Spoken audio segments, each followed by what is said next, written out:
Okay, Mary, we're good to go. Okay, well, since it is 5:02 and everyone has gathered, we'd like to call this meeting to order. Can you hear me? Just a minute, I'm going to turn you way up. Okay, you're at 100%. There you go. All right, I hope everyone can hear me. I can see a room full of people and several people on Zoom, and I want to say welcome. Thank you for joining us. And we can go ahead and call this meeting to order. Can we start with a Pledge of Allegiance? Can everyone please stand and join me in the Pledge of Allegiance? I pledge allegiance to the flag of the United States of America and to the republic for which it stands, one nation, under God, indivisible, with liberty and justice for all. Thank you. And next we'll have our roll call attendance. Madam Clerk, can you please call the roll? Yes, Director Ray, Right here. Director Kelly. Here. Director King. Here. President Levesque, Here. Director Knapp, Here. Student Advisor Schroeder, Here. Student Advisor Levon, Here. Superintendent Sweeney. Here.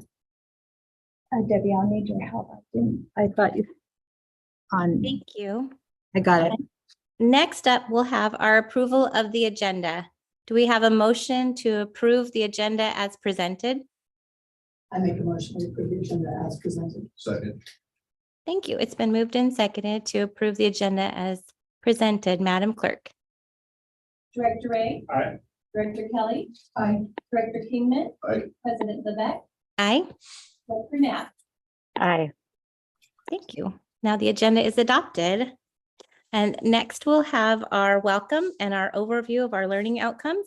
This will be presented by Dr. Chris Sweeting, our superintendent. Dr. Sweeting. Good evening. I wanted to say that I'm glad that we are together and we have some on the Zoom and some in person. So I'm glad that we can make this work tonight. But tonight, the purpose is to begin a review of the strategic plan goals. And we're going to focus on goals 1 and 2 tonight. And I'll share a little bit more in the introduction. So that's what we're going to focus on. And then there'll also be an executive session following the review of goal 1 and 2. So I'll move on. Is that all right, President Levesque? I'll just keep going. Okay, thank you. So I guess I'm going to stand up for this and I'm going to move it forward. So we do this typically, we begin the year in looking at where we are with our strategic plan and basing that on where we've been the year before. So in August, September, we take a look at where we're at and look again at the strategic plan. In the mid part of the year, and sometimes it's January, mostly it's February and March, we take a look at a snapshot of the progress we're making towards the metrics that are listed in our strategic plan. So tonight, we've always tried to get all 4 goals done in one night. That never works. So we are focused on goal 1 and 2 tonight. And so we have individuals that are going to share that information. I wanted to start off by saying I love this picture because it talks about our emphasis this year, that it's the strength of you, me, and we. So that's our emphasis because we cannot do what we're sharing tonight is a joint effort. It's what's happening in the classroom. We just get to report about it and share about it. So we get to celebrate, we do share challenges, but it's a joint effort among all. Let's see. Go, well, I'll do it hard the other way. As we begin this, it's kind of like talking about the state of our district. We used to in the past, like 7 years ago, we would have an evening where sometime in January, February, we'd invite the whole community to come in and say what's the state of our district based on what's been happening over the last 12 months. Then we evolved, and some of that's because of COVID, we evolved to sharing that information in our school's publication. So that became pretty heavy with a lot of narrative in the publication. This year, we're doing it not only at the board meeting, but we're going to create video of this presentation or snapshots of it to share with our community, and that'll be the state of the district. You notice up here that I've only started a list. I've only started a list of some of our strengths and some of our challenges. And so you'll see up here that I believe that one of our strengths is a supportive community. I believe that we do have talented and committed staff. And we do have sound processes and procedures in place. I mean, we have policy and we have procedures, not that they need to be adjusted or changed or revised at times. And we advocate and we foster for district norms, such as assuming positive intent and seeking, the best at all times and being kinder than necessary. And I believe we authentically care for kids. That's just a few of our strengths. Some of our challenges that stand out to me is just addressing the ongoing impacts of COVID. Yeah, economically, academically, socially, emotionally, behaviorally. There's so much that we're still dealing with from the impact of that. And then, of course, addressing the budget challenges that we are facing for balancing the 23-24 budget. And it says there, when assuming positive intent is questioned. So a challenge sometimes is I believe so strongly and assume positive intent that we're all here for one purpose, for the kids. But sometimes, I notice in survey results that we get that some people might question that we have positive intent, but we do. And so that's just a challenge to build trust. And you build trust by being transparent and being real and telling them, we do have these challenges, but we really do have authentic caring. And then meeting the diverse needs, which are many of our students. So those are kind of the state of the district and more. The key to all of what we do is that it's aligned, or there is alignment. If what we are seeking to do up here to support the buildings is misaligned, it doesn't work very well. So knowing what the needs are at the building level, at the student level, are key and critical. And we at the district office cannot work in isolation, cannot live or serve in isolation, because that's not going to benefit the why of our work. Must be aligned. Some of the supporting things, we talked a bit about this the last time, but we have the strategic plan. It's been revised. We look at it all the time. It's not just this beautiful brochure, although this is very beautiful, but it's really a document to tell you what we believe is important and how we're going to measure what's important to us and the progress we're making. So we have the strategic plan, but underneath all of that, we have so many things that are supporting that. So for the 4 goals that we have, that tonight we're going to talk about 1 and 2, we have district and school improvement plans. We have our board policies and procedures. We have other plans, and I didn't live, there are just more there, but there's the equity plan, there's the capital facilities plan, there's the master facilities plan, there's the safety plan, and more. So all of those, and our student growth goals, because teachers have student growth goals as well. All of that is to support our mission, which is to educate, prepare, and inspire the kids, that they are moving forward with their learning and achievement. Before, that's hard to read, but I wanted to talk, I'm going to ask you tonight, you each, I think you should have a document, or at least two little graphic organizers. And if you don't, well, they're over there, if you didn't pick them up. They say on there, gaps, barriers, actions being taken, possible actions to consider. So as the presentation, we did this last year, but we did it differently. Last year, we had charts around the room and you wrote this on the sticky notes. This time, you're going to have a graphic organizer for each goal. As you listen and hear possible gaps, and I'm going to define what a gap is, and I'm going to define what a barrier is. And I would hope you know what actions is, but we can talk a bit about that. You're going to use this throughout the presentation. And after we're done with kind of looking at some of the data for goal 1, we're going to pause. And those that want to share something from their organizer, they can. So first of all, what is a gap? Now, if you could read this, it's hard to read, but it's got this classroom with a break in it.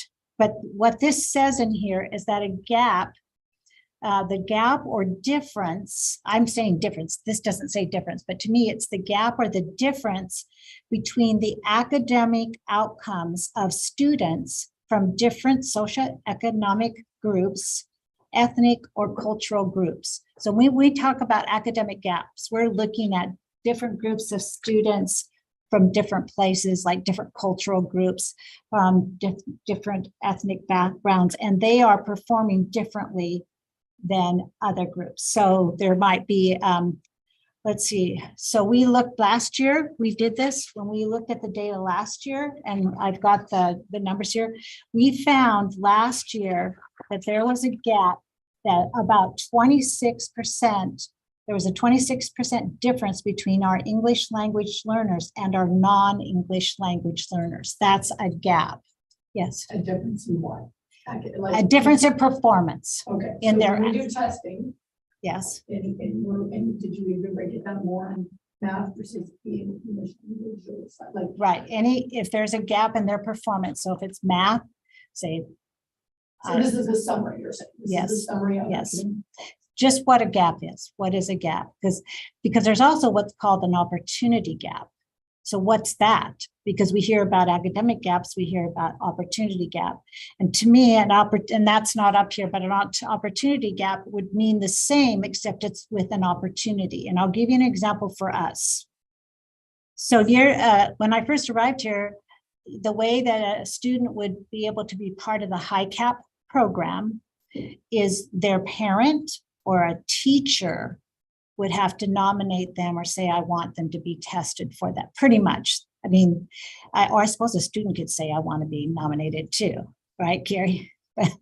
But it was in that way that somebody had to speak up and say, I want to be tested for HiCap.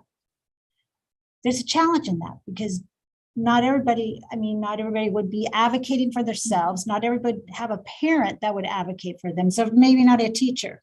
So right there might be an opportunity gap because there's a difference in that ability to access that program. We implemented before COVID, all second graders are assessed for HiCap. All second graders. Now, I'd like to see that in more grades, but it's a start, it's a starting place so that all are assessed. So that's an opportunity gap, way, it's a link to break that gap. To expand on that, sorry, so what if the student shows up in third grade? We didn't see him in first or second grade. They evaluated for HiCap when they show up? Not all of them, but it's still ongoing that if a parent or a student or a teacher, But that, it's not an automatic. right. Universal second grade. But it's always on our thoughts that we need to consider that as an opportunity connector. And then actions are what actions are we taking? Both in resource steps or academic steps, tools and resources. So I wanted to define these because as you're listening to the presentations or the data that you're listening to might help a little bit. Any other questions, So Sherry? Dr. Sweeney, what would you want? I'm not right now. What would you like us to rate for gaps for the goal one? I only want you to, when you're like, Carrie's, when she comes up or when they come up and they say some, here's the scores for this particular area from the metrics from our strategic plan, you might, not that you'll see, but you might. And if you see, then write it down. Okay, gotcha. It's just pondering that. Okay. Got it? Online, Mary, Erica? Okay. And then this is just that graphic. So the graphic is gaps, barriers, actions being taken, and possible adjustments to consider. From your perspective as a board member, and a student advisor, what actions, maybe adjustments we might consider. So with that, we're going to go right into it with our goal 1, student learning and achievement. Carrie Henderson Burke, Executive Director of Teaching and Learning, is going to come and share with us. And this wasn't working. But you know why? That's why. I'll fix it for you. So before we jump into the content, I just want to a couple of statements. First, we've already covered academic portions of the thank you. Direction. So so the first couple of slides that we're going to look at are snapshots of this year's data at third grade reading and first grade math. But we've already kind of done the strategic plan view on those things. So we'll spend a little bit of time doing that of this year's. And then the rest of the presentation, I will confess, is shamelessly pandering. So we'll look at the rest of the items on the goal 1 strategic plan, but I've got live links in the presentation. So we're going to take you not to direct data slides. We're going to take you to the school district data dashboard to look at what it says there. Because the data that's on the plan is always available and you don't have to wait for a board study session. Isn't that great news? Okay, so we're going to start in this year and then we'll hop back to last year. So goal 1, each student, we don't get off the hook with any kid, right? Each student will engage in learning that is rigorous, rich, evidence-based, focused on successful grade level transitions, leading to graduation. That's our ultimate goal. And I think that's something for us to consider. Like I just recall looking at middle school math data and everybody's stomach dropped a couple of inches because it's sobering data, but we're not done. All of this builds towards the goal of graduation. So if that keeps your stomach up here where it should be, mine keeps sagging farther south, but that's not because of that. Remember that our journey with these kids is not done. This is important information that directs what we do. Keep that in mind. Okay. Graduation, and then they leave us and we still want them to succeed, right? So that's what goal 1 is all about. So this is this year's reading data. We've got fall in the lighter green and winter in the medium green, right? So this is STAR reading at third grade. And similar to report cards, we've got 4 levels. The rating is a little bit different, but essentially we still have level 3 and level 4 looking pretty good, right? Level 1 and level 2 are kids that are going to need some intervention in all probability. STAR is a 30-minute, experience in a student's academic life. So keep that in mind. But we've got at mid-year point, we've got, 45% of our kids safely in that reading zone according to STAR. One of the things I want to highlight about this data is the viewpoint of the data is based on end of year standard. Do we expect kids in third grade to have already attained the end of year standard? We'd love it if they did. Is it okay that they didn't? Yes. So if this day was the last day of third grade, that's where we'd be. It's not the last day of third grade. Yes. Fall data was taken like approximately when? Mid to end of September, Okay, and then the winter mid to end of January typically. So it's pretty fresh. got it. Hot off the That presses. was a pretty fresh- Okay, thank So everyone follows, all 4 levels, that's all the student population. And is this, not having reference, but is this atypical? Is this, looks like somebody dropped. I'm confused. Yeah, so the good news is we want these bars to get smaller and these bars to get bigger. Right? Yeah. Yeah. We definitely have some work to do with some third grade readers. A couple of things for you to be aware of in terms of the action steps that we're taking this year, well, with all readers, but the elementary ELA team is just revised our report card benchmarks to align some practices and how we look at student reading. We took a look at the standards, and one of the big shifts that we made with report cards was that the question of independence. That is, can a kindergartner be considered above grade level if he or she can't do all of the reading independently? Do we expect children to read everything independently? We would be out of jobs, right? So the level of independence isn't a measure of being at, above, below, or anywhere in between at grade level. And I think there's a subtle distinction there. On the STAR test, guess what? This is a completely independent opportunity to read and comprehend and express what you learn. We don't necessarily teach that way, and it's also not necessarily a realistic expectation for kids, but this does give us a good standardized picture to compare with in-classroom data, with grades, with your PLCs to talk about kids that you know need more support. Does that make sense? Okay. Yeah, sorry, what, I guess if I was a survey, what are you seeing with these results in terms of at or below your I didn't mean to brush past your No, that's question. okay. I would say since COVID, this Yeah. is more typical. Okay. COVID was unique, shall we say, that's not a new statement, but for the first time in our upper grades, we had our math scores surpass our reading scores. That's a shift.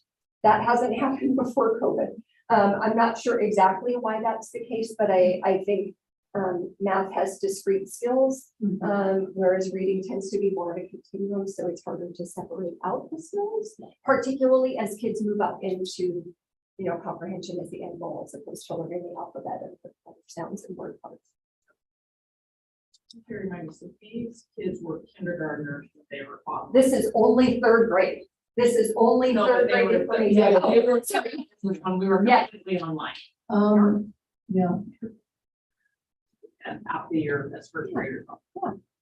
And we're reading that there are signs across the state of sort of emerging back into, we've made up for some lost time, made progress towards being where we might have been had COVID not happened. On 8th grade math, again, remember with math, we've got two different measures. We've got, most of our middle schoolers are on the iReady assessment, right? Because our middle school math curriculum is Ready Classroom. And as a component of that, it has, which has a 5-level grading system. Again, early on grade level and mid and above grade level generally equates to passing the SBAC. If that's our measure, I don't know if it is our primary measure, but it's an important measure. So these kids, we knew middle school kids, these kids were 5th graders, right, with COVID. One of the action steps that we're taking this year is kind of, we talked about this before, but like the idea of fixing that downstream problem, right? Like, so COVID, we don't have any control over, but we know fractions is a gateway skill for success in middle school math.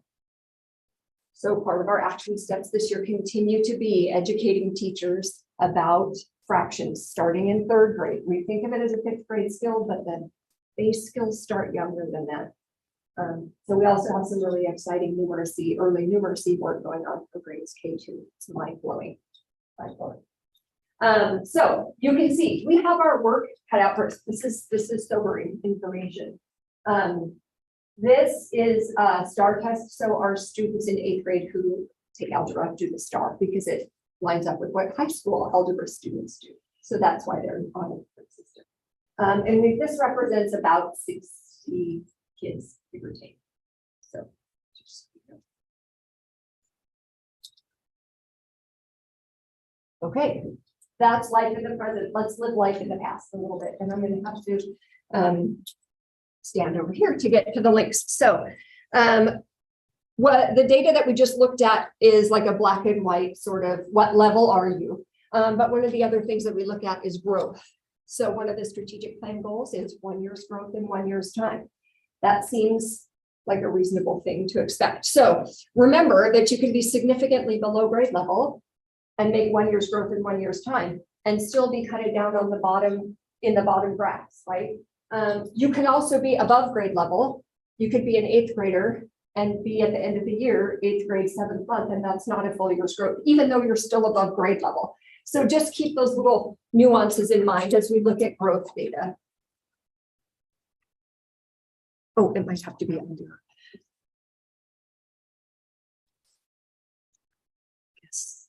Okay, but now do I have to stop sharing and, Oh, because a new screen comes up.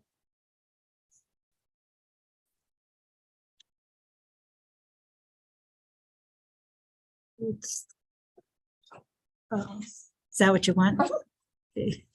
Chris, and I might just have you, rather than go back to the link page, we can maybe just stay on Okay. the data. Okay. dashboard and see. Okay, so reading in yellow, math in purple. Gary, did you do this correct? That was the first thing I thought. Great. So one of the things for you to know about this growth graph is students in grade 11 and 12, we tend to have a decline in participation. When your credits are mastered, there's just a smaller participation rate from our students about to leave our system. So bear that in mind. But again, here we've got this phenomenon of math surpassing progress in reading. So here again, we see highlighted the middle school math concern. This is sort of really where it jumps out when you're comparing. So when you're looking at growth, Mhm. that's really a measurement of like the efficacy of your teachers. In part, yes, right? Mhm. Responding to the needs that are right there in front of you. I would say the presentation that we saw at the last board meeting with Julie and Leanne and Corey is a terrific example of why growth happens, right? Materials don't teach kids, teachers teach kids, and the methods that they most matter. Yes. Just again, as a reference. Have you seen the shift in more growth in math than literacy? Has that been a phenomenon in the past 5 years? Has there been a trend in that direction, or was it previous to, let's just say pre-COVID? Was it, were skills higher in this round than typically, what's really? Yeah, ELA typically outperformed. Interesting. Across all the range of grades. Yes. I would also say our math instructional methods have changed significantly over the last 5 years. We know COVID was an impact. We know that math is a worksheet. Math only happens on a worksheet when you're in school, right? So the importance of lifting math up off the page and into application. It's not a new idea, but we've tried to systematize it better. We've adopted materials that do that better.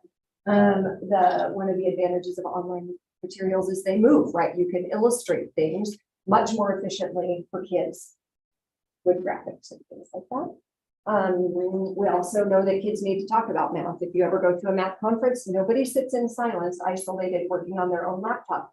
Mathematicians gather in clusters to talk about things. The same thing happens when you're actually using math. It's a social subject.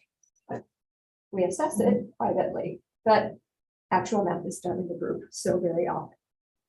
Yeah, so those are some of my theories behind. Yeah, I've only done kindergarten for my 2 years now, and I'm noticing my kiddos are just kind of off the chart with that. They love it, it's engaging, and there might be weaknesses in the language arts side, which we definitely, just distinct gaps. But the math, I feel like I can kind of bring everyone in, and I'd like to see that. And I was just trying to get your perspective on, is what I'm seeing an anomaly, you're seeing that may even have been that kind of career shift. I think that instructional shifts are hard to measure for the short term, but when you think about them over the span, we've been in a math emphasis for about 5 years. I would say we are shifting to a reading emphasis at the elementary level because our scores show that we need to. So. Okay. Oh, sorry. This does Oh, wait, not do so anything. now you want me to go, would you like me to go? I'm sorry, I didn't think about the having to stop sharing every time. So can we go back to the data dashboard? Okay, this is gonna be, okay, just, sorry. Wait a minute. Yeah. Okay, I first have to get it up. Whoops. This is not working.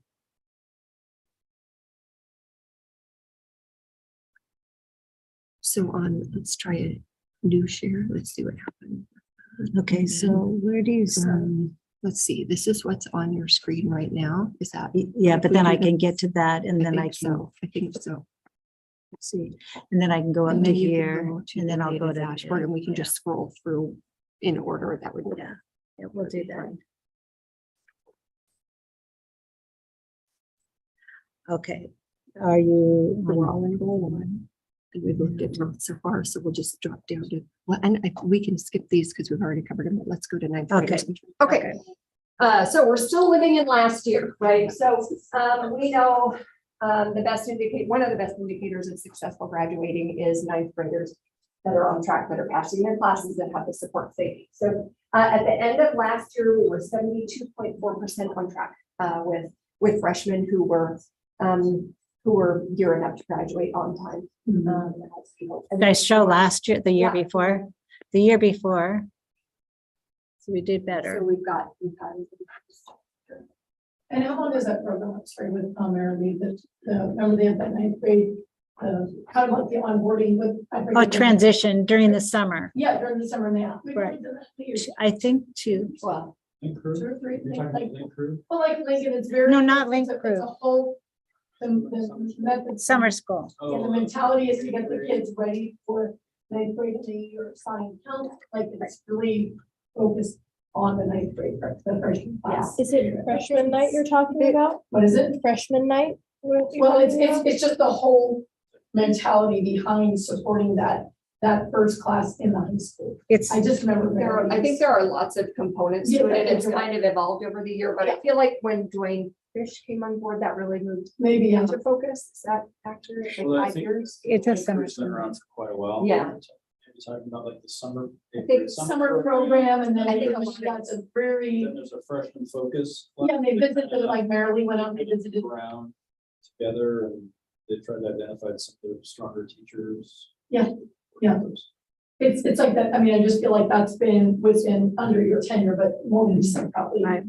Sin- 3 years. But It's interesting when you look at this, see, there was a change here when it was 24, we moved from 22 credits being required to 24. So you can see the difference. So in 1920, we had 78%, but that was at 22 credits required. And then we moved up to the next year where it was 24 credits and it was 69.9. And then now for last year, and so we're doing this. Like that upward trajectory. 3 data points is a trend. So Figure out those ratios of where it was, 22 credit scale for this year. Collectively. can we write social like now? Let's talk about like two like mathematicians. Do are you? Zero. That is I- more like relevant to what we're doing. Okay, so I go to the next one You bet. for you. All right, so with the move to 24 credits, what a timely reminder, thank you. There was an opportunity opened up to provide middle schoolers high school credit opportunities. So this is updated information from last year about high school credits earned early. And that's very helpful that they can earn credits in middle school. Have kids who have taken advantage of that. especially when you offer the 8th grade level, That's roughly 25%. At least one. Across, yeah. Yeah. That's pretty good. Does that contribute to the drop off? You mentioned earlier. There's some conversation about that. It's an anxiety at the high school that we see disengagement because kids have earned their credits early, but but a lot of kids still don't earn their credits early. So, But that is when we changed from the state requiring and us to as a district to 24 credits, it was concerning because we have 6 classes in a period. So you have to get credit all through high school or not. So we're trying to give an opportunity for earning credits. yeah, so there's some wiggle room. You want me to go to the You next bet. one? Okay. All right. With the push for success beyond high school and CTE prepping kids for careers, and providing opportunities for kids to earn college credit before they even graduate. So 524 high schoolers earned college credits last year, and industry recognized certification and CTE completers closely connected, but really 5 years ago, 27% of our students went on to college. So when you see things like this, really fitting the need for Arlington students, you can see why there's been such a good response to those opportunities. So really great. Enroll, enlist, or employ, right? Those are the 3 goals of graduating from high school. So kids have options. Yeah. And then last but not least, we have high school graduation rates. So this is going to pull up a couple of different graphs for us to look at. So typical four-year graduation right here. You can see where you're right on par with the state overall. And then the two different schools. We don't stop measuring graduation rates after 4 years, right? Sometimes it takes kids more time. This is our primary measure, but 4-year adjusted, see a nice increase when kids take a little bit longer. You have 6 and 7 years. Okay, here I go. You ready to look? Getting more. That was mostly Weston. A lot of. Well, yeah, look, because here's, so if you go here, Weston was But across 57, the Arlington High School as well. 70, and then 6 is 78, and let's see what's 7. See, it gets, So when you expand it out and say, here's what's typical in the state of Washington. Sometimes it takes a little bit longer, but it's okay. Right? Graduation is the goal. We've had a couple of really interesting conversations just by way of information about newcomers, brand new English speaking, 2 English speaking students who come through the junior year.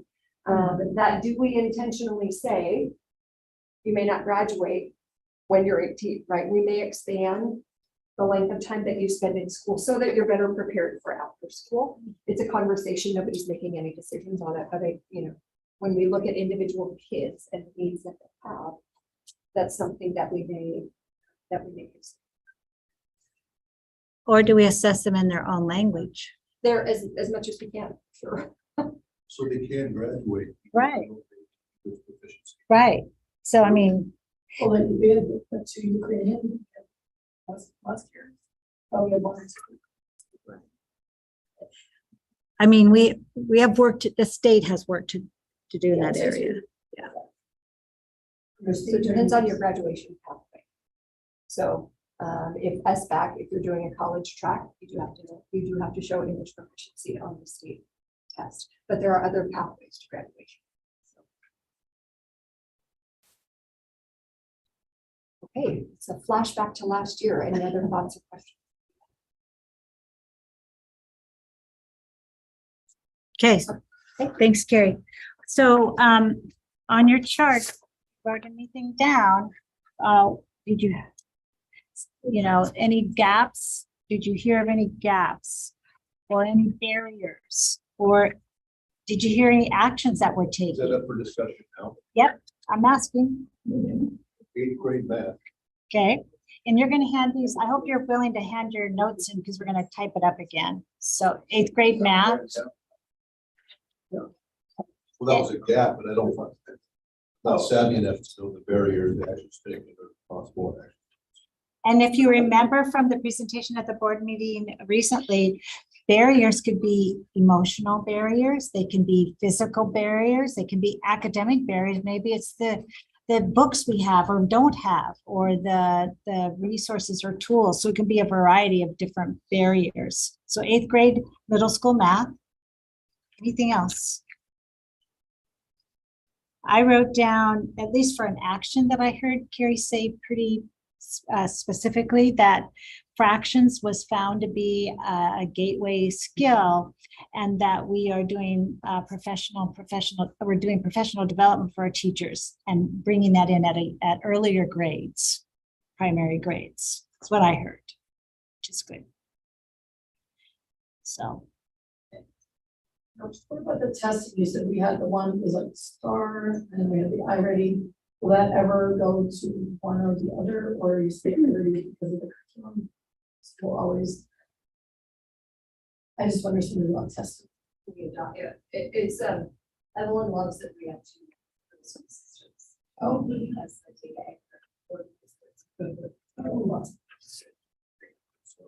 Yeah, I was just having that word. I mean, until we adopt a curriculum or Because I have to say, on my end, I feel like testing is equally important.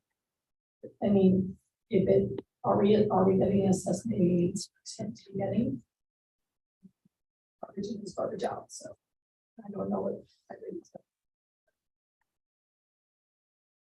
And I then already, further- I already yielded a lot more specific data, like in terms of workout strength. It needs to be a bit more global, but I already also took, on a good day, an hour in minutes per subject area. And so it was not, it was a shocking thing. Your audience was not keen on getting that. You got one. Well, I think that's a very, very good. I think it's very. Anything online? Kyle or Erica or Mary? You still out there? We're still here. It was hard to hear some of the discussion, but I heard Carrie speaking a lot about different opportunities that some kids have where they have more time. So it's like the middle schoolers can take those extra opportunities to get high school credit in middle school. So I felt like that was an action that was already being taken, and getting those early credits before there's an extra need. And then letting some kids stay in school longer sounded like it was an option that was already being taken. Thanks, Mary. Okay. All right, we're speeding through this, so I think we'll have a little bit of time, we might dig into some of the data that is coming up. So thank you. We're going to move on unless, Mary, we don't need a break right now. It says that we are to take a break, but we're okay, right? All right. So the next part is goal 2. And what I want to say, it's focused on safe and caring environment. And there's kind of 2 aspects. There's physical safety, having a physically safe and caring environment, and there's an emotional, social, behavioral. So it's kind of 2 components. And so Carrie's going to focus tonight on that social, emotional, even though we know that this physically safe and caring environment, Brian has shared a lot about this with us already at some previous gatherings, study sessions, but today we're going to focus on the social, emotional, behavioral safety for the district and attendance. Okay, and here's the goal here. I don't know if you want to. Yeah, just that.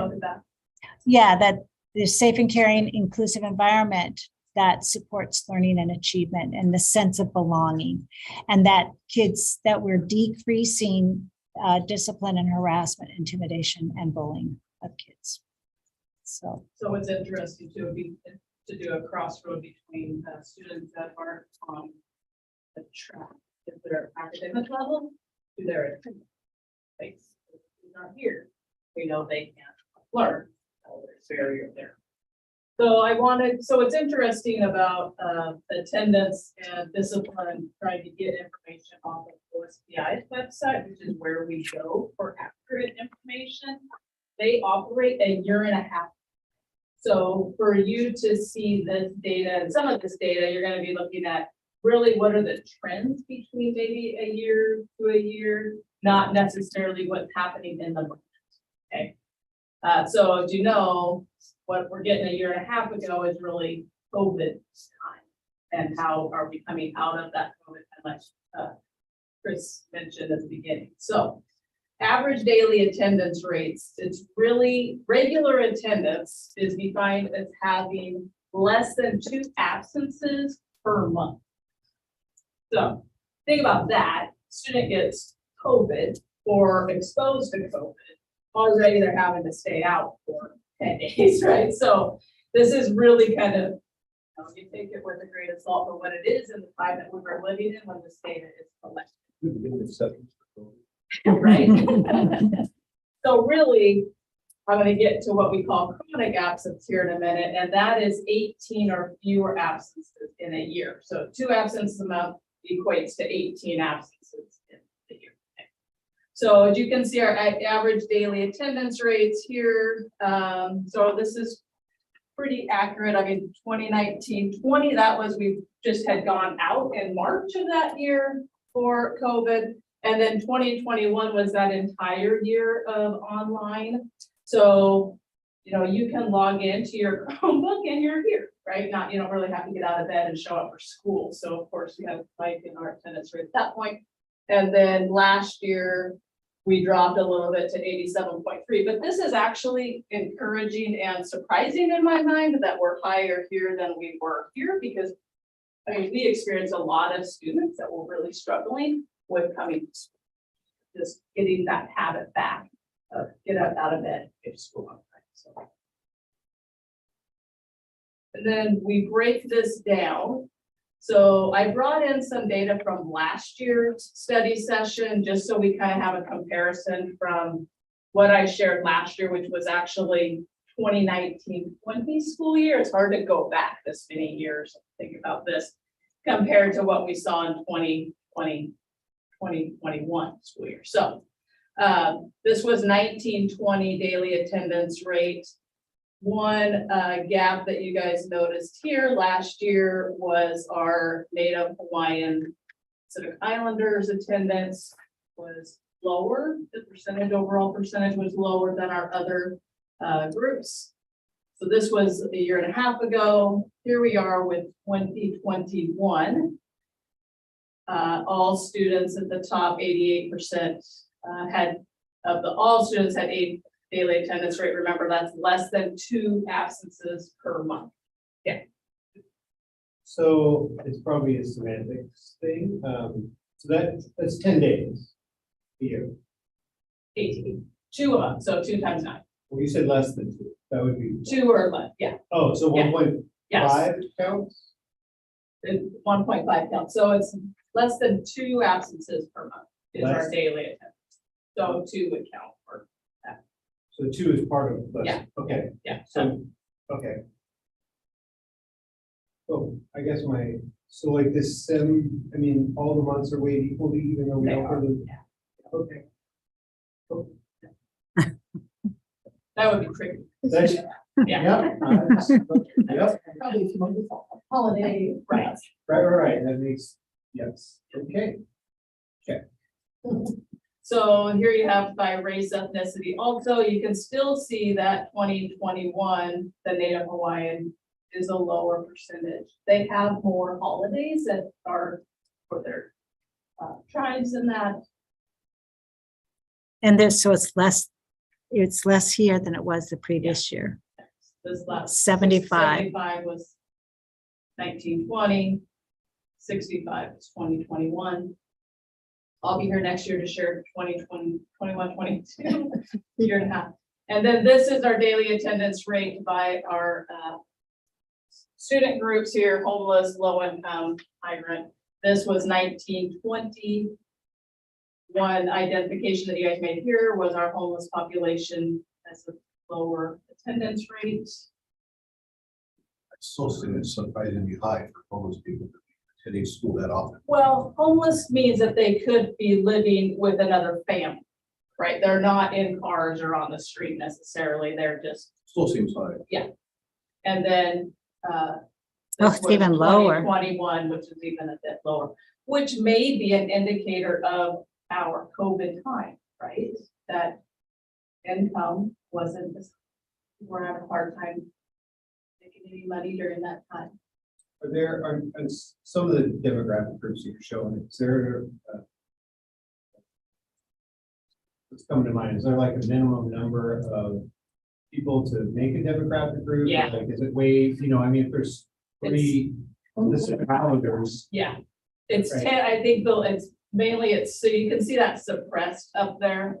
Oh, okay. That means that we don't really have enough data or enough students in that group. And there was another one here with our Asian population as well. Gotcha, so there's. Yeah, OSPI will suppress data so that we can't identify Right. when we share it publicly. So That you is. fall in that. So average daily attendance so far this year, so this is accurate or current data. So this was last year at this time that I shared. And then the right side is where we're at right now. So our 22, 23. So this was encouraging.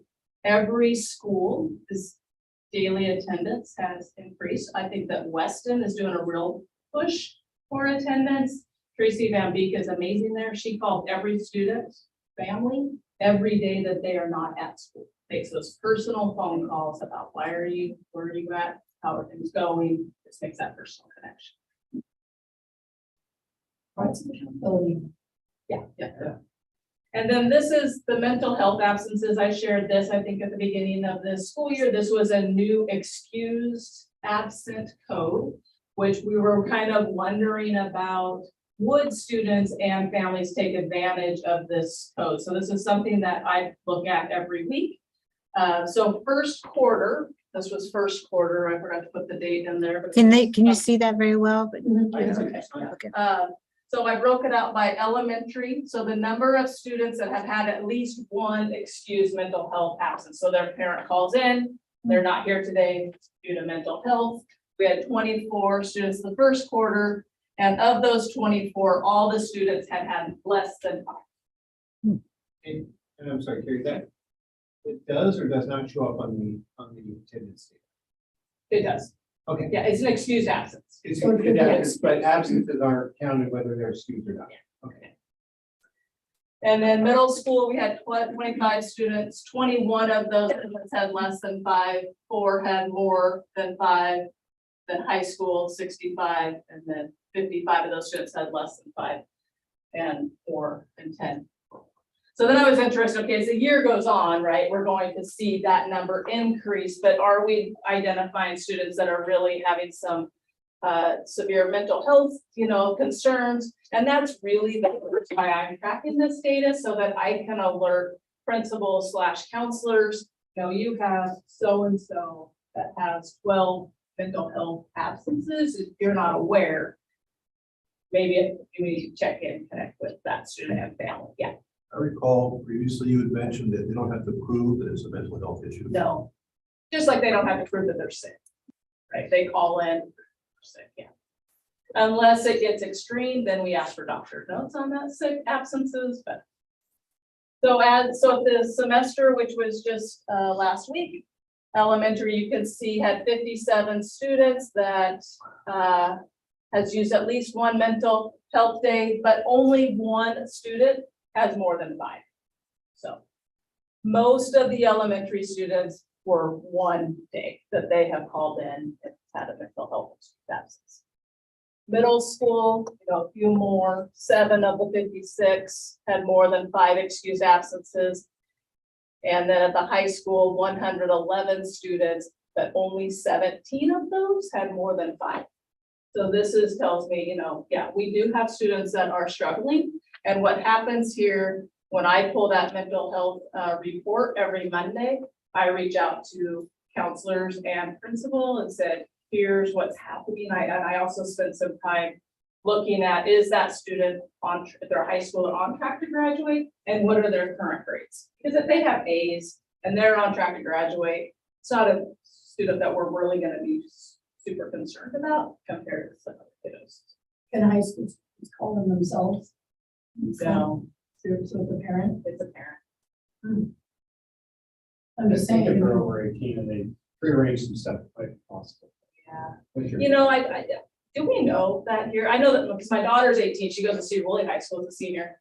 And she can't excuse her absence if I have to call in and do that. So I'm not sure if You have it's you have to write a note. right now Get that approved, Approved. if you're the student. over. The limited numbers. Yeah, I was just curious. yeah, no, it's a good question. Possible, but Yeah, I was just wondering, if seeing if you could be emancipated, if you could, That might be. I'm just saying, there's something about mental health at high school level that, I could see a child in crisis and the parent might not be aware of the kind of cause of that crisis. And I just could understand from that person's perspective that they might not want to go to the parent to excuse it. Right. So, just throwing it out there. Personally, I know and I've heard of students logging into parents' Skyward accounts, and because on Skyward you can type in your own excuse and excuse it so it's not counted as absent. And there are a few seniors I know who do that because they just know the login and stuff. I don't do it. I'm good. I just hear about it. I just, yeah. Let's hear about it. Yeah. It's nice of you. I'm just saying, I just wonder, where I could That's see good. that the young person I would- in that place. maybe I could vote for that, and I think that, I just think that we're working on advocating independence, and I think that there's a bridge there, maybe an opportunity. Well, and this isn't the only absent report that we look at, right? I also pull an excused/unexcused absence, so a total absent report, and so I find it's that part. Maybe not calling in for mental health, but are not excusing absences, so those get alerted to us as well. And maybe just real quick functionally, like what's the difference? Because I know, discipline is drastically different than it was even 5 years ago, but like between excused and unexcused, like what's the functionally, how is a student affected? Obviously they're gone for, that affects them, but what is the functional difference? Whether Law. Yeah, like excused or unexcused, like. what- So, your example of, your straight A student who's misses 40 days of school, all unexcused, but they're straight A's. Yeah. Or, your failing student misses 40 days of school. so that student would be on my radar before the student that's passing and just not showing up. Right. So we have so many students that we should be filing truancy on from the law, because law is at 15 for the elementary students. 15 or more excused absences, we're supposed to file truancy. Okay. I'd be filing truancy.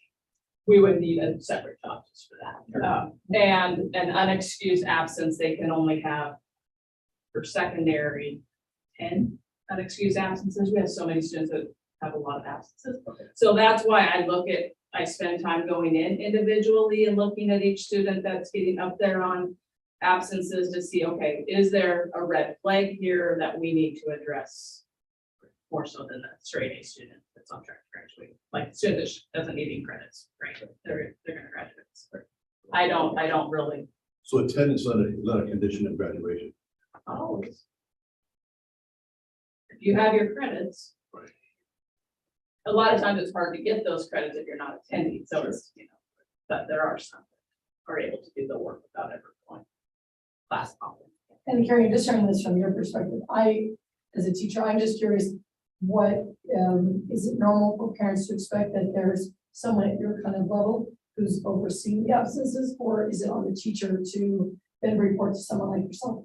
Because I had that happen to me. I had a kid who was absent, like, wow, this person's been gone looking at because I put in attendance every day. I'm like, this person's gone a long time, and then I took it to my dean. She made the call, she had the conversation with the parent, Yeah. so clarify that. So how do you? So it's different, I would say in each district, it's not an expectation that this, every district has somebody that kind of oversees it, because our registrars oversee attendance. Usually our attendance secretaries at our secondary levels, and our registrars at the elementary level, and our counselors have a pretty good heads up prior to me ever emailing them saying, here's a student you need to pay attention to, do you know about this? So I kind of am the one to then, when a assistant principal or a registrar reaches out to me and says, this student has this many days, and then I'll contact the assistant principal.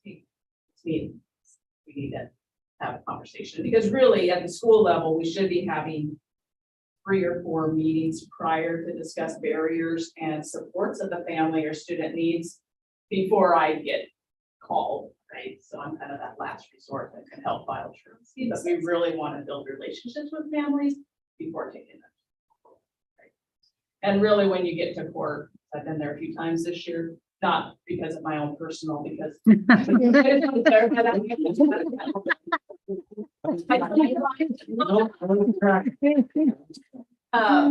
That is what the commissioner will say is, what steps and interventions have you tried at the school level? All right, so this is our chronic absent rates, which is the chronic absent is typically defined as missing at least 10% of school days or 18 full days in a year. I am very surprised with this number that it was only 5%, but I also know that coming out of online Zooming, we didn't take attendance as accurately as we could have. That is something all schools are working on this year. that percentage will be higher when I pull the 22-23 data, because we're doing a better job tracking student attendance this year than last. And as you can see from this next slide, this is where we're at so far. Number of students already with at least 18 days. And remember, 18 days is at the end of the school year, kind of like Carrie was saying, how third grade, end of third grade standard, this is end of year chronic absences. So we have that many students that have missed at least 18 students Can already. you go backwards? We have that. you don't. So, and I see, and I understand, I think you were here, but not doing that. So it's a pretty dramatic jump from the 15, 16, you know, close to 20% down to 5%. Yeah, and I was trying to remember that. You know, and then consistently pretty low for Yeah. 3 years. And then we had a bombshell, yeah. You know, after that, I mean, you know, we're gonna average out, but anybody recall like what that was? I was a pioneer at that time. Right. And then Carrie, I think you were, we did a huge attendance push where we Right. kind of tracked attendance every day. We had celebrations. If you had so many, not any absences, we had the perfect attendance board. Yeah, if you go Or back, that was actually my first year, and I think every SIP goal, or at least many of the schools' improvement plans had attendance when I arrived, or they just started it, or they were making that happen. And is there a? And I think it's maybe because of this number. Right. Something like that. Yeah. And are we, do we have like a goal that we would like to see now? Like, is that part of our, I don't think that is. Like a top rate of what we've done. Yeah, like, I don't know, it seems like maybe 8% might not be a terrible, like, hey, if it's above that, we should maybe target. And maybe I need Attendance to at the- expectations. Right, so we don't get to 14 or, Yeah, we wouldn't want to go back to that. right. Yeah, I still wonder, well, I don't really wonder, because I do know on some that we do have some families that are still calling in with COVID excuses multiple times in the year. Sure. So I think some families are using the COVID excuse to just not come to school. So we do need to retrain families as well as students that school is important. Yeah. But yeah, that may be a focus we need to have, you know, just to retrain our families that. And Karen, I'm guessing too, I know for myself, what's recently, we have this big push this month, actually from now till the end of the year of attendance, awareness. So if we can spell out all in, Yeah. then we have a costume celebration. Yeah. So, you know, I wonder though, being at the kindergarten level, what I concern myself with is, even though I know what kindergarten is, and I get it, sometimes you just wanna, hey, let's just call a skip day with mom, you know, let's go out and go do a girls' day with your kindergartners. I get that, but we also know, I think Carrie's expressed this as well, that going in the future, like, I feel like I'm partly responsible for getting these kids ready, getting the parents trained for what the expectation is going forward. And if you make it like, it's okay, it's just kindergarten, I feel like I'm setting them up for that. Yeah. Being at odds with them later on, saying, actually, no, we should have started you with that mindset early on. Right.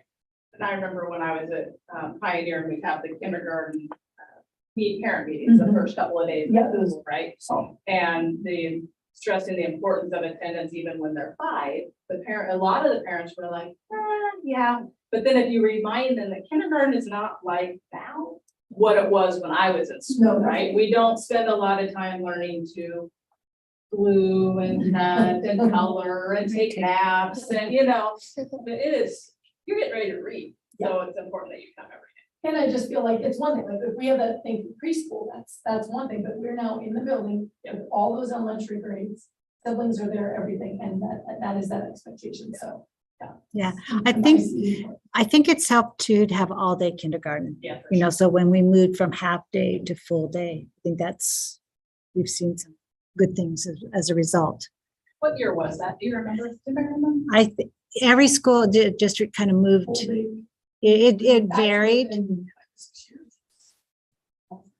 Yeah, it's been at least 6. I mean, that's correct. It's within the past 10. Wow. Yeah. Because I had a friend who's been at My our son school for was- 15 and she started off at half the kindergarten. So she was probably in that realm for. It would be just interesting with your question about the difference between here. So was this half day kindergarten? So kindergarten work here? I've always been like, how accurate is that data, right? I mean. Well, again, it's all about who inputs the data and Right, that's. exactly. That's a big challenge. Pretty big change, Yeah, but it's consistent, it is. so whatever happened. is- Yeah, that's And it's true. the person's data. Yeah, Right, That's- so it's, because it looked, relatively consistent. Then look at the 12. That's very fun. Yeah, it's just, can't count. The students weren't quite ready to come, It's just 3 years there. It's just a whole- but keep in mind, 2021, there was requirements to stay out a certain number of days, so. Alright, just look at that. All right, moving to a different, so that was attendance snapshot. Harassment, intimidation, and bullying incidents. So it goes from later to current. This is where we are this year, right now, 44 incidents, and that involves 30 students. So there are some students in there that have harassed or intimidated or bullied multiple times. What I think that I need to say about this one, we are identifying those incidents more and reporting them more accurately this year. So I actually spent time with assistant principals before the school year starts. And it's just not disrespect. This is bullying or harassment or intimidation. This is what we need to classify this as, where a lot of things in the past might have been a disrespect and not. Does it include bus activity? Yeah. It does? Yeah. If it gets If it gets comes to the reported school, they have an action Is based a bus driver reports it, to the to the principal. principal. even though, okay. Now, Well, I'm just aware of some things that happen on buses. I was curious if that got back.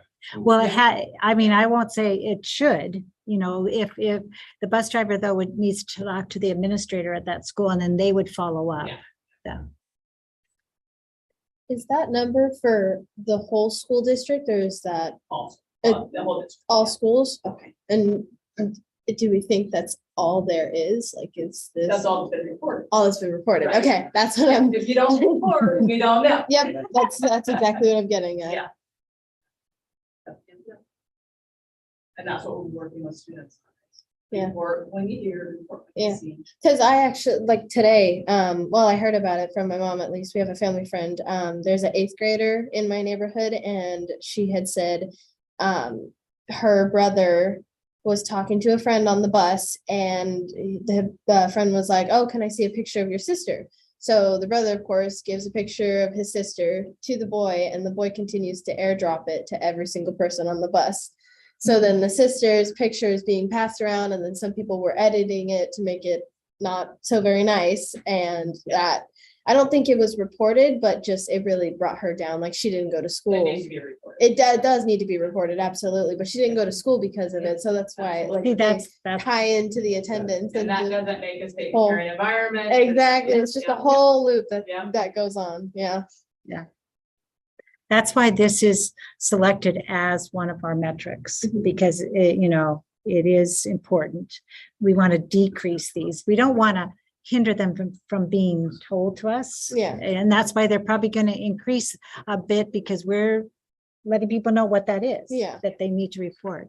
Are kids still talked to about like what is bullying and like what is, like, do they get those talks in the school? Yeah, elementary and Yeah. families get those. I was gonna say, as do well, parents yeah. get those as Yeah. well? Because I was talking with the mom and we were like, some of the kids don't realize what they're doing is bullying and they forget like, oh, you're a person too. You have feelings. I forget what I think is funny might not be funny to you. That's not a joke. Yeah, absolutely.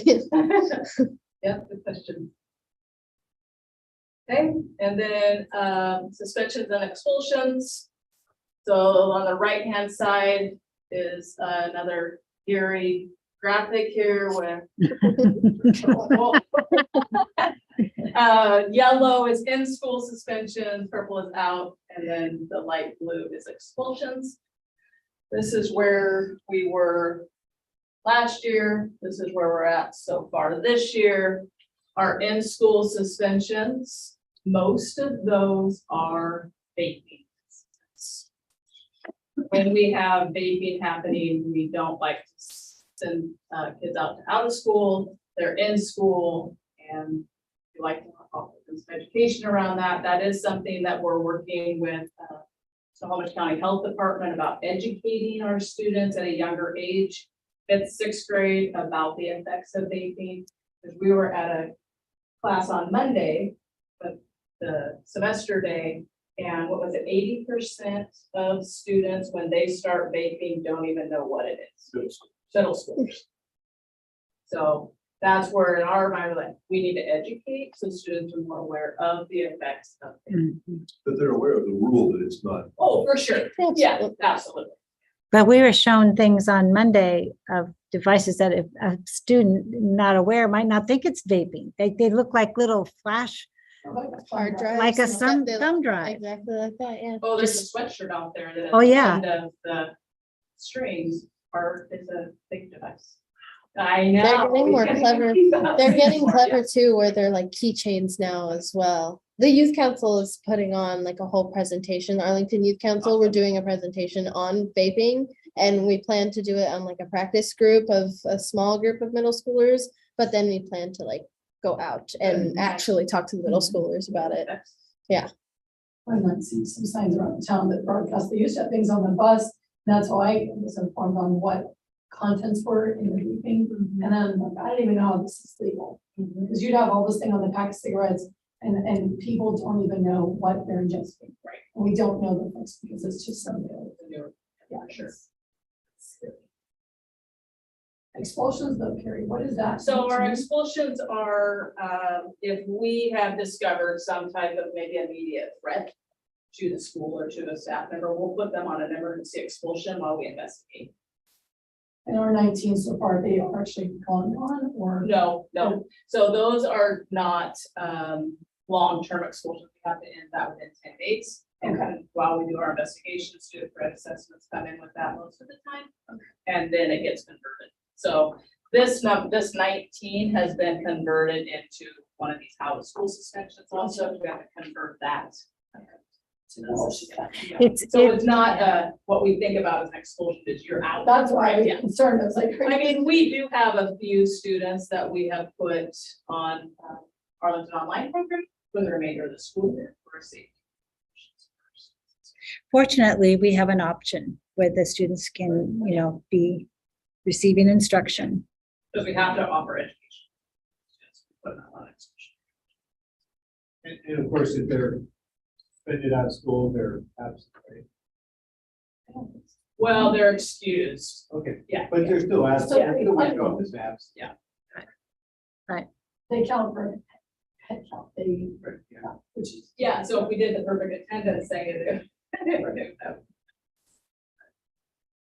All right, so those are questions, and then any wonderings around that before I move into some of our social emotional finance survey. And maybe talk about any gaps or any barriers or actions, just that you noted. Good question. Can you hear me? Yes. Hi. I heard that Tracy Van Beek, her name popped up at Weston, that when there's somebody that's missing, she calls them. Do we have the same sort of resource at the other schools, at the high school, at the middle schools, when we have chronic absences? Do we have somebody that reaches out to them? Yeah, our attendance secretaries do a really good job at the middle schools as well as our high school. You know, our high school has more numbers, so it's harder to call every single student that's absent individually, but they do reach out. But I wrote that down, Mary, as an action, that we're taking. What else? Any other thoughts? Does the school district consider absences as a gap? So much of it is beyond your control. Here's how. Yeah, you I mean, it is out of our control, but there's stuff in our control that we can help support attendance as As long as well. they're enrolled, you have some obligation. Absolutely. That's how I. So that's where we'll do home visits. We'll call families individually. They always get the letters, but that doesn't all It depends on why they're not attending. Well, what's the reason? Not so much, yeah, not so much that they are absent, but why are they absent? Are they being bullied at school? Are they not getting, right? Yeah. Or if they're bored, I'm not going to school because it's boring to me, you know, or whatever the reasons are. It would be nice to have like you know, like a goal, right? Whether it's 5% or whatever, like, hey, more target on each, you know, just as an organization, right, to focus on that. But yeah, to identify like each student, what, you know, you just late because you need to get breakfast, or you don't have a ride, or a board, or, you know, how can we make this more inviting for you to be? And that, you know, the What would school, you want to come? Yeah, what is it, Right. what's your ideal school look Right, like? right, right, Yeah. totally, yeah. And how can we, you know? And those are questions we ask if students get referred to a community engagement board. Those are questions we ask the students. What are your goals and aspirations in life? What would your ideal school look like? So that we can kind of try to gather information about, well, we do have these programs that have heard about this. Yeah, Sometimes out, and not to, you know, earlier identifying it, or just more of a, have it out there for everybody. Some problem. Yeah. Yeah. It's a lot. Hard. But I would- with academic early intervention, right? Yeah, for sure. Yeah. but what I'll say is this is a direct alignment situation. So in our strategic plan, which is this higher level, we actually identified a metric that we want to measure attendance. We want to measure chronic attendance. Why? Because we know it's important. But the schools in their school improvement plans, which is much more specific of what actions would they take, like calling or home visits. So there's a line all the way through saying, we believe as a system that attendance is important, because if you're not there, how do you learn it? That's part of the, yeah, so.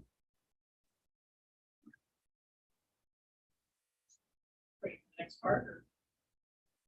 So So Carrie, this- can I say one other thing? I put down as an action that by you looking from a system level, by you looking at every Monday, looking at, you know, who used that code, the mental health absence code, and then checking into that to me is taking action. It's specifically intentionally looking at a code, an absence code, and then taking some action, which is important.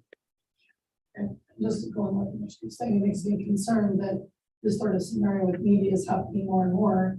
You know, the Seattle School District is going after media companies, Instagram, Facebook, et cetera. And I have to wonder if they have some cataloging of bullying, intimidation, that they can link to that, because that's directly impacting the mental health of their students. And that's what they're saying is problematic.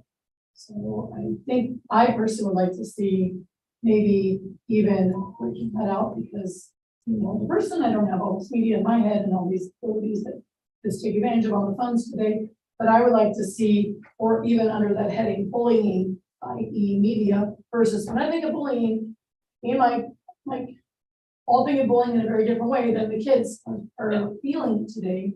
And so I would like, as a adult person, to have that defined better. What are the bullying? What are incidents? bullying, what isn't bullying? Cyberbullying. Yeah, exactly, cyberbullying versus, yeah, On the attitude, playground. whatever, yeah. So I think that would be helpful, and I think we should track that. Or we could look at just getting rid of cell phones. Uh-oh. Oh.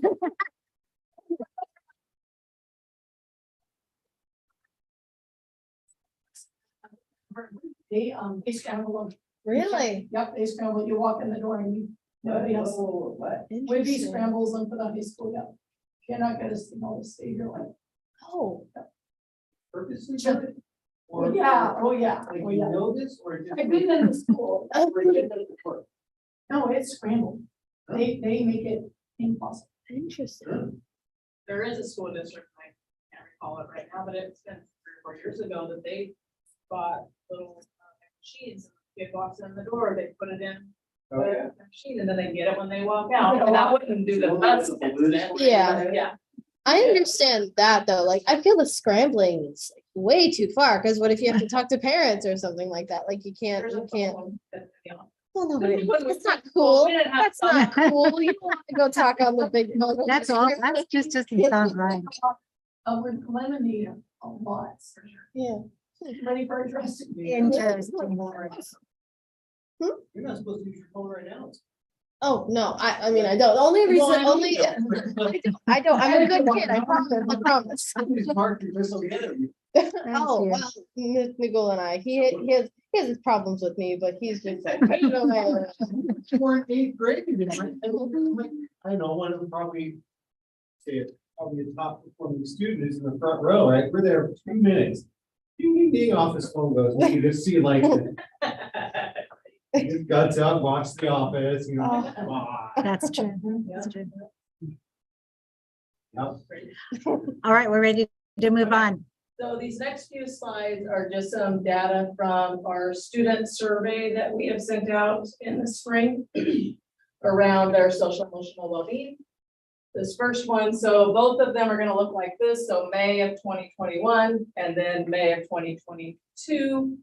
The difference, notice, is May of 2021, we didn't have a huge student response, but this past year, we had 1,300 between middle and high schoolers, which is a pretty good indicator of how our students are feeling here. So the first one, the staff at my school support my emotional safety and well-being.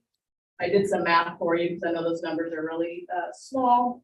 So 2021, between agree and strongly agree, it was 62%. And between disagree and strongly disagree was 18%.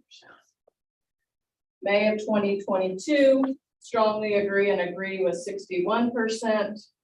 And disagree, strongly disagree was 21%. So it's pretty much the same between 2021 and 2022, which is a percentage off. The next one, I feel safe talking with staff and our students about things that are challenging for me.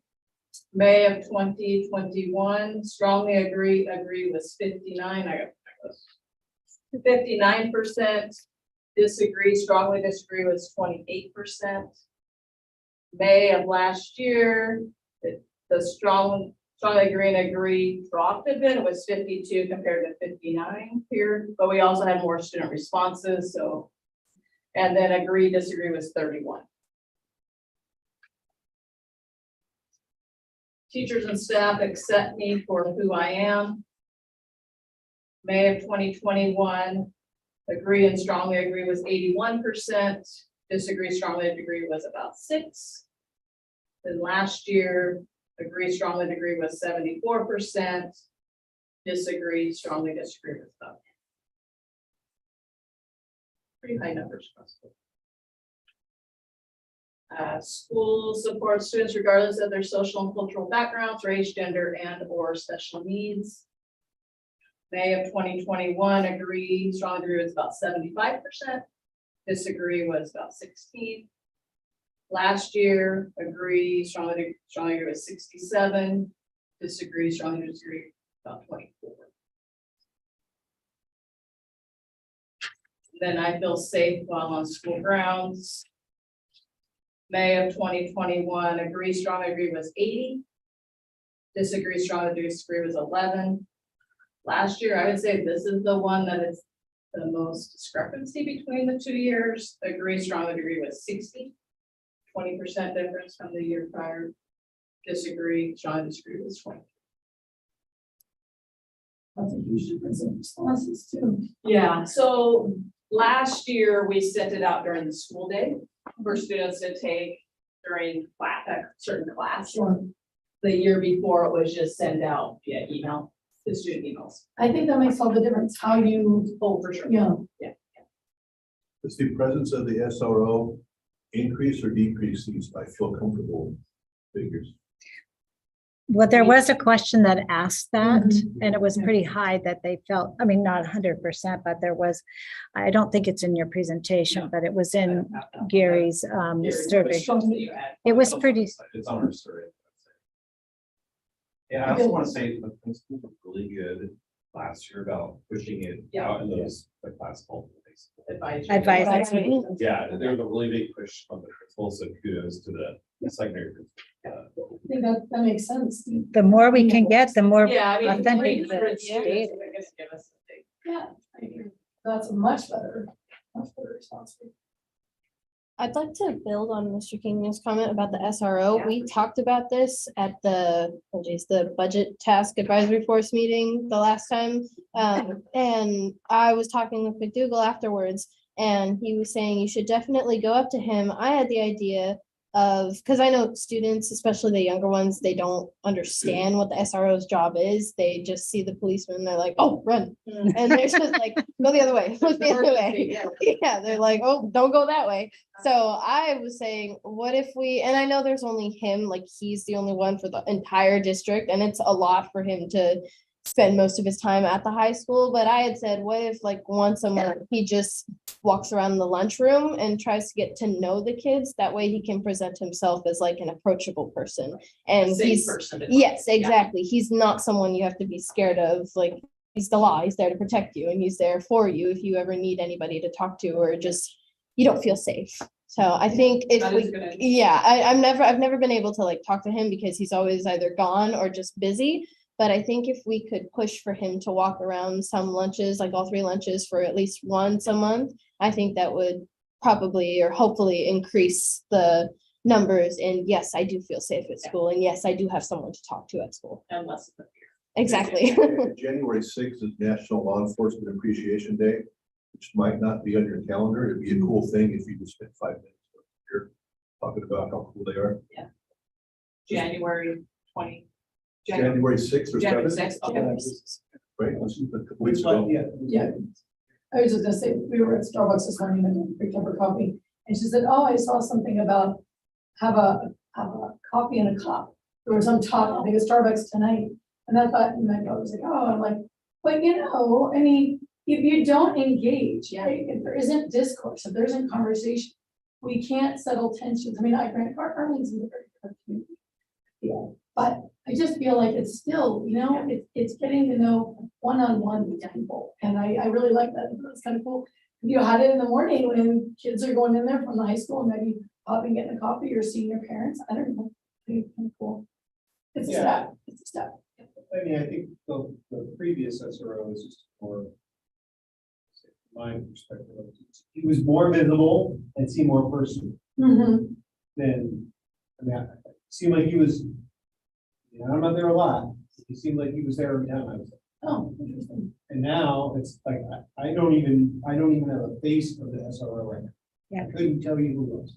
Yeah, I I he's, know his name. Yeah, and I know he tries to spend time at the 2 middle schools. Yeah, as he's been well, going and out. it's not the resident, I mean, yeah, there's maybe yeah. a different reason for that. Yeah, Like, right. I don't understand, but, you know, it's challenging too, for sure. Even if you're saying that, Mike, about personality, you're an adult, so imagine, you've been around, you know these things, but imagine we get a younger person, that might Oh, feel even more, right? So that's a quality we're looking for, right? That personality. well, we're hearing good reports from staff that he is really there for being there for the kids. And right. so there's good things out there. It's Yeah, true. Not downing it at all. It's just Right.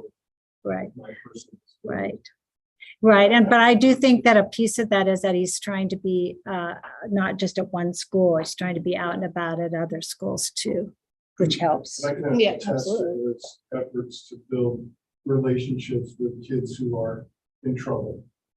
Yes, he does do that. So he may not be as visible in the school building as you know, that we would want him to be, because we do want him to be, because we want to build relationships with all the people. And community. But this year, I know that he's special. Students that we did interact with during assessments. So he makes a lot more visits. and interacts No, with yeah, the and I family. just, it's good to get all this info, but it's a slide on them. You're doing a great job. Absolutely. Yeah. Visits. It is good. And he's helping us out on Friday afternoons by going down to Legion Park. I do see him there. Yes. Kids. Yeah. Yep. So he's got like a three-person limit or something. Yeah. So anyway, we're, okay. We need more. All right. Yes. So any other thoughts? If you have notes on your paper, we'd like to have those. The next part, Mary, President Levesque, is take a break and then we can go into executive session unless you have anything Right. else. We had, Oh, next time. Oh. yeah, we decided, yeah. Sorry, so Mary, what would you like to do? Take a, Well, does anybody need a break or are we okay to just jump into executive session and power through? I like the powering through. Can I have 1 minute? yeah, Absolutely. yeah, it's gonna take us 5 minutes to get downstairs to where we need to go. So I'll put on the brakes and then Mary, we'll reconvene back up for this regular meeting after the executive session, which we think will be, Mary, how long? We think it's going to be 20 minutes. I have a little script to read if you don't mind. Go ahead and read it. Okay, we will now recess this meeting so that the board may convene in an executive session to review the performance of an employee. I estimate the executive session will last approximately 20 minutes, during which time no final action will be taken. Following the executive session, this special meeting will be reconvened for the sole purpose of adjournment. So at 6:33, we will meet in executive session within the next few minutes, and then we will be in executive session for 20 minutes-ish. And sorry, Mary, it doesn't have the time on here. Oh, so I don't. Okay, I'm gonna sign off. And we'll Okay. meet- I gotta get off.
Did everybody make it back in the room yet?